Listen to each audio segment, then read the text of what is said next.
isn't it? They're the people who come out the top, and I used to be one. So there, you know. And I like university professors, but, you know, we shouldn't hold them up as the high watermark of all human achievement. They're just a form of life. You know, another form of life. But they're rather curious, and I say this out of affection for them.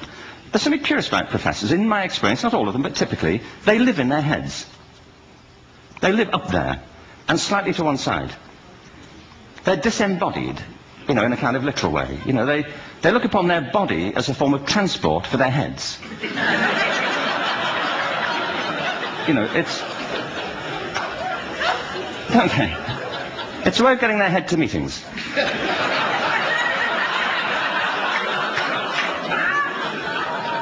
If you want real evidence of out-of-body experiences, by the way, get yourself along to a residential conference for senior academics and pop into the discotheque on the final night.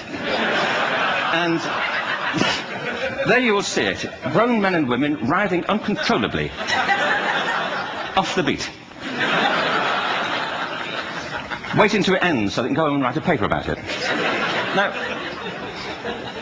our education system is predicated on the idea of academic ability. And there's a reason. The whole system was invented around the world. There were no public systems of education really before the 19th century. They all came into being to meet the needs of industrialism. So the hierarchy is rooted on two ideas. Number one, that the most useful subjects for work are at the top. So you were probably steered benignly away from things at school when you were a kid, things you liked, on the grounds you would never get a job doing that. Is that right? Don't do music, you're not going to be a musician. Don't do art, you won't be an artist. Benign advice. Now, profoundly mistaken. The whole world is engulfed in a revolution. And the second is academic ability, which has really come to dominate our view of intelligence because the universities designed the system in their image. If you think of it, the whole system of public education around the world is a protracted process of university entrance. And the consequence is that many highly talented, brilliant, creative people think they're not. Because the thing they were good at school wasn't valued or was actually stigmatized. And I think we can't afford to go on that way. In the next 30 years, according to UNESCO, more people worldwide will be graduating through education than since the beginning of history. More people. And it's the combination of all the things we've talked about, technology and its transformation effect on work, and demography and the huge explosion in population. Suddenly, degrees aren't worth anything. Isn't that true? When I was a student, if you had a degree, you had a job. If you didn't have a job, it's because you didn't want one. And I didn't want one, frankly. So, but now, kids with degrees are often heading home to carry on playing video games. Because you need an MA, where the previous job required a BA, and now you need a PhD for the other. It's a process of academic inflation, and it indicates the whole structure of education is shifting beneath our feet. We need to radically rethink our view of intelligence. We know three things about intelligence. One, it's diverse. We think about the world in all the ways that we experience it. We think visually, we think in sound, we think kinesthetically, we think in abstract terms, we think in movement. Secondly, intelligence is dynamic. If you look at the interactions of a human brain, as we heard yesterday from a number of presentations, intelligence is wonderfully interactive. The brain isn't divided into compartments. In fact, creativity, which I define as the process of having original ideas that have value, more often than not, comes about through the interaction of different disciplinary ways of seeing things. The brain is intensely... By the way, there's a shaft of nerves that joins the two halves of the brain called the corpus callosum. It's thicker in women. Following on from Helen yesterday, I think this is probably why women are better at multitasking. Because you are. Aren't you? There's a raft of research, but I know it from my personal life. If my wife is cooking a meal at home, which is not often, thankfully, but, you know, if she's doing... No, she's good at some things. But if she's cooking, you know, she's dealing with people on the phone, she's talking to the kids, she's painting the ceiling, you know, she's doing open heart surgery over here. If I'm cooking, the door is shut, the kids are out, the phone's on the hook. If she comes in, I get annoyed. I say, Terry, please, I'm trying to fry an egg in here. You know, really.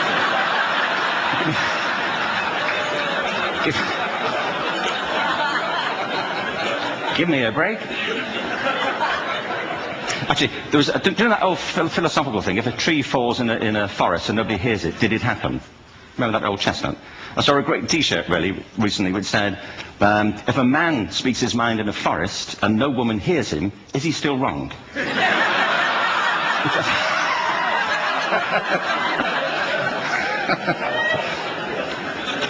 And the third thing about intelligence is it's distinct. I'm doing a new book at the moment called Epiphany, which is based on a series of interviews with people about how they discovered their talent. I'm fascinated by how people got to be there.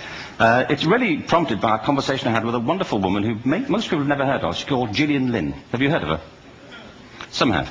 She's a choreographer, and everybody knows her work. She did Cats and Phantom of the Opera. She's wonderful. I used to be on the board of the Royal Ballet in England, as you can see. And anyway, Gillian and I had lunch one day. I said, how'd you get to be a dancer? And she said it was interesting. When she was at school, she was really hopeless. And the school in the 30s wrote to her parents and said, we think Gillian has a learning disorder. She couldn't concentrate. She was fidgeting. I think now they'd say she had ADHD. Wouldn't you? But this was the 1930s, and ADHD hadn't been invented, at this point, so it wasn't an available condition. People weren't aware they could have that. Anyway, she went to see this specialist. So this oak panel room, and she was there with her mother, and she was led and sat on this chair at the end, and she sat on her hands for 20 minutes while this man talked to her mother about all the problems Gillian was having at school. And at the end of it, because she was disturbing people, their homework was always late and so on, little kid of 8, in the end, the doctor went and sat next to Gillian and said, Gillian, I've listened to all these things that your mother's told me. I need to speak to her privately.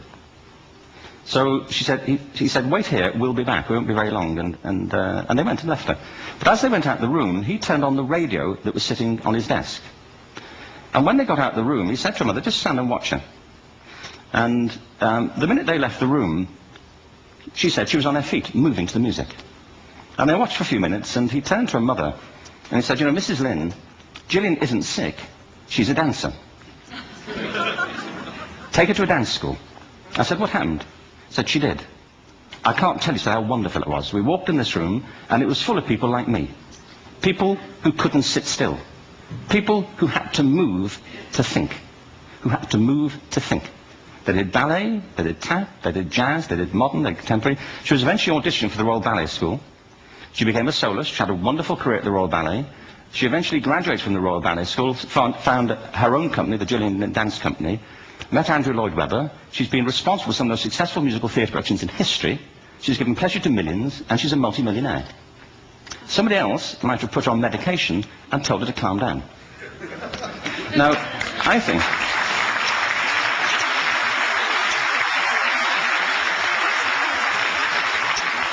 What I think it comes to is this. Al Gore spoke the other night about ecology and the revolution that was triggered by Rachel Carson.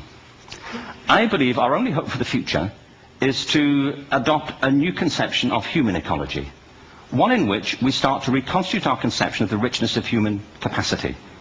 Our education system has mined our minds in the way that we strip mine the earth for a particular commodity, and for the future it won't serve us.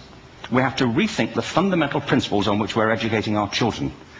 There was a wonderful quote by Jonas Salk, who said, if all the insects were to disappear from the earth, within 50 years, all life on earth would end. If all human beings disappeared from the earth, within 50 years, all forms of life would flourish. And he's right. What TED celebrates is the gift of the human imagination. We have to be careful now that we use this gift wisely and that we avert some of the scenarios that we've talked about. And the only way we'll do it is by seeing our creative capacities for the richness they are and seeing our children for the hope that they are. And our task is to educate their whole being so they can face this future. By the way, we may not see this future, but they will. And our job is to help them make something of it. Thank you very much.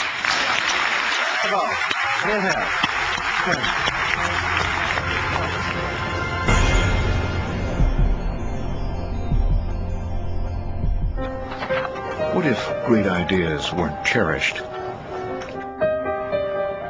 What if they carried no importance? Or held no value?